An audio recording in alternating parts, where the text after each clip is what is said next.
What's up, everybody? It's your boy Wes Grand. You're watching Urban Nerd. This is the channel where I give my views on today's nerd news. But today's video is going to be a little bit different. Today's video is going to be on Avengers Infinity War questions and theories.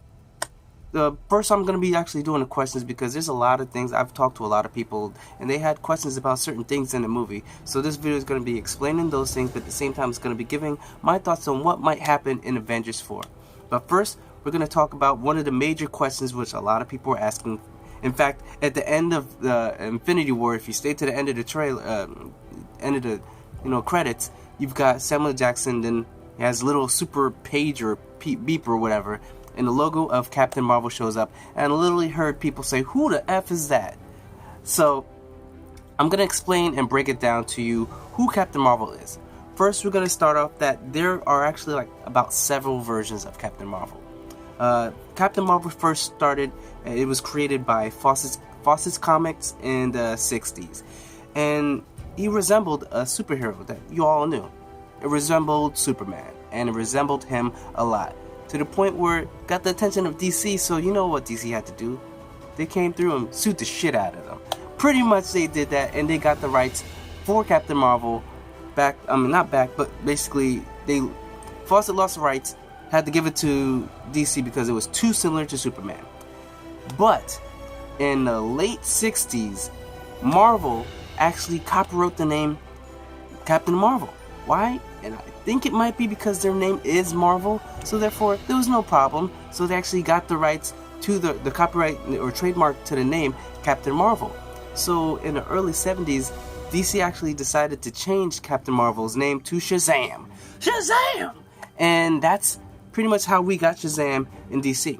Now, going to Captain Marvel, which the person that we're going to be dealing with is Carol Danvers. But I'll tell you pretty much what the history is that. Carol Danvers was, she's first introduced in Marvel Superheroes issue 13 in 1968. And she was introduced to that, but she got her solo issue in 2012. And that's where, from there she started doing her own thing. But before that, she was pretty much in Captain Marvel's, which was a super crease. It was in his comic book, and she was just like a sideline part of it. Now, Carol Danvers is she's a very strong woman that, as far as very empowering, and one of those superhero females that little girls could look up to. She actually joined the Air Force, became an Air Force officer. After becoming an Air Force officer, she actually got hired by CIA to become head of security for NASA. And while she was doing that, working for NASA, that's where she ran into a doctor named Philip Slauson. Philip Slauson was actually an undercover Kree agent who was Captain Marvel. Marvel was his name. So while doing this, there was a huge explosion with this radiation. Captain Marvel protected Carol Danvers and shielded her, but in doing so, actually transferred some of his powers to her, and hence she was the first successful Kree-human hybrid. And when she woke up from the coma, she realized she had these powers. And these powers, I'm just gonna lay it down for you. Kevin Feige himself said this is the most powerful character in the MCU, and I'm gonna give you the reasons why. These are her powers. She has super speed, super agility, super strength, super stamina, flight, invulnerability, energy projection, energy absorption.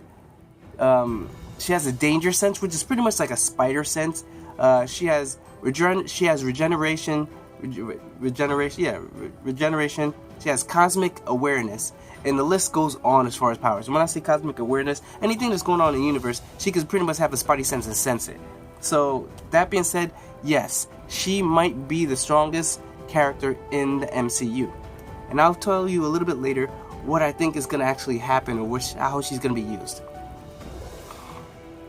First, I'm going to start with the questions that sort of came up that I've talked to a lot of people with. The first question was Hulk's ass whooping. How and why did the Hulk get his ass whooped by Thanos? People think that it was just to show off how strong or powerful Thanos was. But if you don't realize it, there was a reason why Hulk was getting his ass whipped by Thanos. And the reason being is Thanos had the Power Stone. And by having the Power Stone, it pretty much made him invulnerable to damage or attacks. Which is why Ebony Dawn said, let him have his fun.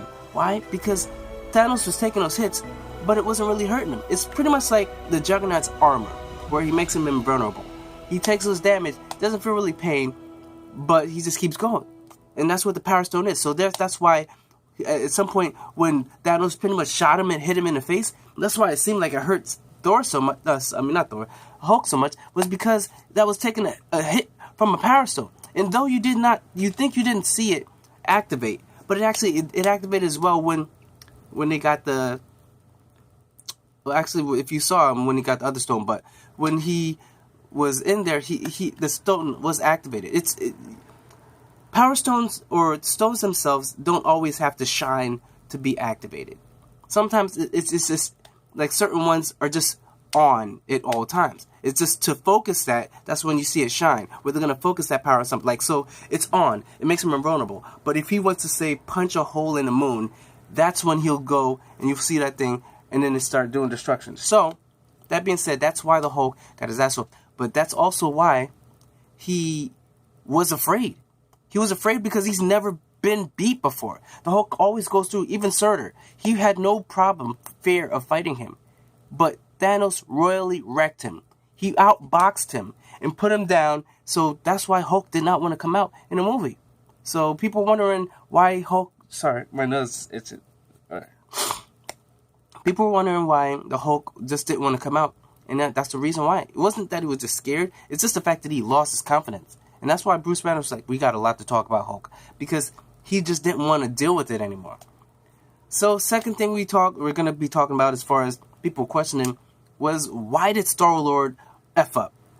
He F'd up because that's what was meant to be.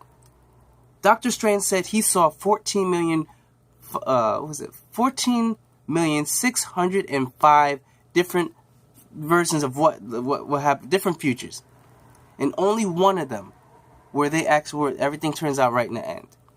So that means that Star-Lord had to have him. That means that at some point Star-Lord didn't hit him and it still didn't work out for them. The glove getting off of him still didn't stop him. Which, I'm going to say that might be a plot hole, because with the power of the Time Stone, he probably could have put Thanos in a loop that Thanos couldn't get out of, because without the stones, like, if the glove was off of him, there's no way. You know what I'm saying? He's not overpowering that loop.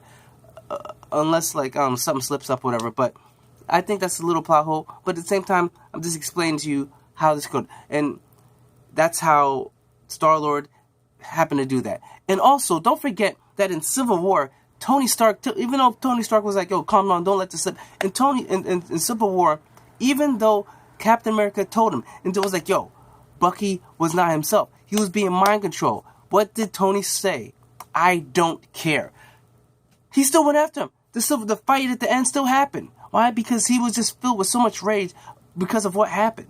So there's nothing different than what Star-Lord did. Star-Lord, he wasn't thinking right. The person that he loves, they finally kissed. I don't know if that was the first time they kissed in front of the silent Drax, but they kissed, and she told him that she loved him. So therefore, he definitely was furious. Like, finding out that the father took the daughter and killed her to get a stone. Yes, he lost it. He was punching him. I don't know why he didn't just shoot him in the face.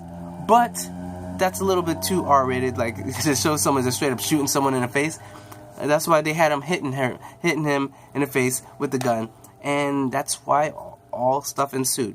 But, like I said, Doctor Strange knew this was going to happen. He knew it was going to happen. So don't be too hard on Star-Lord, because Tony would have done the same thing if he found out that Pepper got killed by Thanos. He would have. He would have lost it again. Which I'm still not sure if that might not happen or whatever, but next question. Gamora's death. Gamora's death, people wondering if it's permanent or not. Obviously, we all know it's probably not, because she's going to be the main focus in Guardians of the Galaxy 3. But, as far as where she is, at the end, when he deleted everyone, or deleted half the population of the universe, he went to the Soul Dimension, and in Soul Dimension, he saw a younger, or the child version of Gamora. And I think that is Gamora's soul. And even though it might seem crazy because she went off such a far cliff. If the soul stone or if the whatever took her soul before she hit the ground, body hurt, but at the same time, people forget this, right? Gamora is not a regular human. She can take hits. Do you not remember she lifted a freaking gun from a ship and shot down Nebula? She can take a hit. She is not some frail, flimsy thing. So she might just be laid out like that because her soul got taken and then she hit the ground. Boom, done. So don't think that, oh no, she couldn't survive a fall like that. I think she probably could have. I think she probably could have landed probably just landed that fall. But her soul was taken before then because that was the sacrifice that Thanos had to make. So, her coming back in Avengers 4, it's possible. I think it could work. Next, you've got Visions being weak. People are like, why was he so weak? First of all, he got caught off guard with a stab through the chest. His body was trying to re-heal that, so he was still damaged. Secondly, the reason why they were doing, they were trying, even Scarlet Witch was trying to survive with the Black Order. And the Black Order was whipping their ass. And people were like, yo, how was they getting their asses whipped, but yet Captain America and Black Widow come? Remember, Captain America is a super soldier. He's not a regular human. He has the ability to adapt to any fighting style that comes forth in front of him. And just adapt and learn it. That's why in I believe it was Winter Soldier on the ship, he was fighting that guy and kind of getting a couple hits in, or he was getting hit. And then he learned the style, boom, boom, took him out right away. That's what Captain America does. So right off the bat, that's how they could, counteract the Black Order's fighting style. And then, Black Widow, she's just badass. So they work great together. They have such a chemistry as far as fighting that they were just able to take them on and take her out because they just know how to fight good together. That being said, like I said, Vision, he's not a fighter. Scarlet Witch is not a fighter. She just has the power. Luckily, they just survived as much as they could because they're just so OP. They don't ever have to worry about using the power. And though there were powers that he probably could have used, but at the same time, he just got stabbed through the chest. So maybe he was using all of his abilities to pretty much sew up that hole in his chest. I'm sure he used a beam with the head and everything else, but still, there was a lot that he took, a lot of damage. So that's why that fight went that way. Tony's suit. The nanobots, I believe Tony has nanobots built into every suit when he goes out. I don't think it would just happen to be the fact that, they just happen to have the suit on when he goes. No, I think he's so paranoid that he has, wherever he goes out, he has nanobots probably built into a suit or like a blazer or something that he's wearing so that at any point in time, he can always just activate the suit. And I think that's pretty badass. So as far as that's where the nanotechnology comes into play. I'm sure it's not like that vibranium thing that just comes out of dust and goes on, but at the same time, it makes even more sense if you have all the nanotechs built into the fibers of your clothes you're wearing, that therefore, wherever you're going, you always have a suit ready for you. Thor's eye. People wondering, what was the point of losing it in Ragnarok? Spoiler alert, losing it in Ragnarok if he's going to be getting it back. Tell you right now, that is not his eye. That is a mechanical eye. Just like he's in a universe now where Nebula is a robot. It's a human with all robot parts. So yes, Rocket Raccoon could have a robotic eye that pretty much get put in and work the same thing as eye. So it isn't like he regrew his eye. It is a mechanical eye. So anybody that you see in real world that loses their eye and has a glass eye, so they lost his eye, just keep it empty? No, if you have the option, just get it. There's no reason why Thor can't have pretty much a bionic eye. People think that the stakes as far as Thor Ragnarok, that matters nothing because now he's got his eye back. He stated talking to Raccoon. His dad died. His sister died, even though she was evil. Sister died. His best friend died by Thanos, by Heimdall. But let's just keep it to Thor Ragnarok. So he lost the four friends right in the beginning. Hela just murked them. So he lost his friends. Most of Asgard got destroyed. Most of the civilians were probably killed on him because you couldn't fit all of them on that ship. So, like I said, there's a lot that he lost in that movie. That movie, even as happy as it was, it definitely was grim and the most loss in an MCU movie until this one. So he did lose a lot. So him getting back an eye, I don't think that's an issue. Groot. People wondering how Groot picked up the hammer. Isn't it? Can't only the worthy pick it up? And the thing is, it wasn't a hammer yet. He had to connect it in order for it to be a hammer. And who's to say that has that same kind of curse? It's some Odin is the one that put that thing on it, because like in the first Thor movie, you see that he says, "Until you're worthy, you cannot wield this." So even Thor couldn't lift it up. So it was something put on by Odin. So if Odin isn't there to put the spell on the hammer when it's made, so pretty much could anyone lift it? I don't know. Maybe it's built into it. But being so, it wasn't a hammer when Groot joined his arm to the hammer, so therefore that was the only reason why he could lift it up. It wasn't a fully hammer yet. So and then once Thor got it, I think maybe Thor is the only one that can wield it right now, the Stormbreaker. So that being said, yeah, Groot did not lift up Thor's hammer. He just made it into a hammer and then broke off his arm. Next, I'm going to just go in really quick into my ideas as far as what I think is going to happen in Avengers 4. Now this, first off, Gamora is in a Soul Stone. I think she's in a Soul Stone, and like in the comic books, Nebula's going to get the glove, and I believe she's going to probably have to do something, or probably sacrifice her soul at some point to get Nebula back. Next, we've got Worldbreaker Hulk. Worldbreaker Hulk, I think, is going to be shown because they made him such a bitch. Made him such a bitch in this movie, Infinity War, that he, after getting his, butt whooped by Thanos, he didn't want to come back out. So I think they're going to have a redeeming moment, and we're going to see Worldbreaker Hulk, the strongest Hulk we've ever seen in the MCU, to the point where like he's stomping and creating earthquakes and cracks in the ground, like sort of like what you saw in the Incredible Hulk with Edward Norton, but actually strong, like literally shaking the West Coast stomp. That's what I'm thinking.